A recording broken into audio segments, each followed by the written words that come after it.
you must understand that we are going through a very important exercise throughout the state. And that exercise is an exercise in democracy at the grassroots level.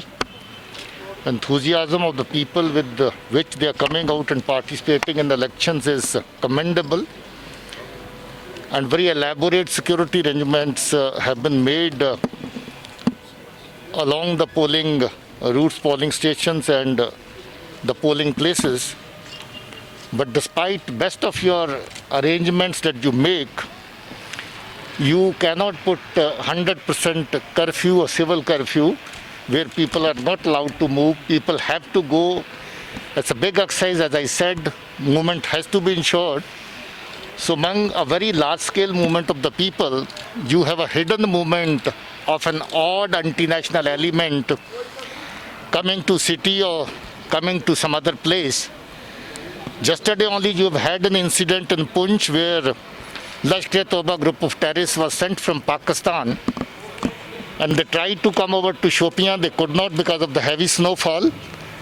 And a police party along with army tracked them down after 3 days, carried out an operation wherein they were asked to surrender so that we could show to the entire world that that is how Pakistan is indulging in the affairs of India and particularly Jammu and Kashmir. But unfortunately, they did not surrender. Firefight started, and in the firefight, they got neutralized. But we have got enough evidence with us incriminating Pakistan in not only training people, sending terrorist outfits to this side of India to disturb the ongoing process. This incident also is part of the same design, part of the same conspiracy. We would bring the persons accused in this case to book very soon. Sir, who are the people behind this attack? And then the PDP worker has also alleged that the J&K police has cut down his security. Even the Miss Mufti has come out with a tweet alleging that those allegations are baseless. 2 PSOs were with him. 1 PSO is still there. Even bigger amount of PSOs. In case of Wasim Bari, there were 10 PSOs. But an incident took place.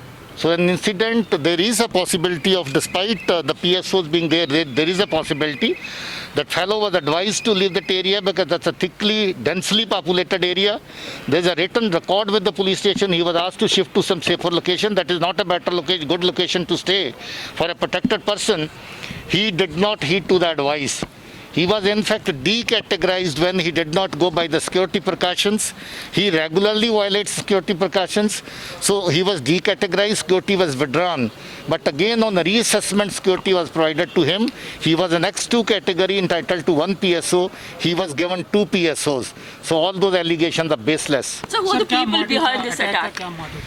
Motive, as I said already, motive is to disturb the ongoing process of electioneering, which is a very, very big event and people are very enthusiastically participating in that. And this is also an attempt to disturb the peaceful environment that we have brought in with the cooperation of the people and hard work of the security forces and police. So we will, as I said, definitely bring the accused to law very soon.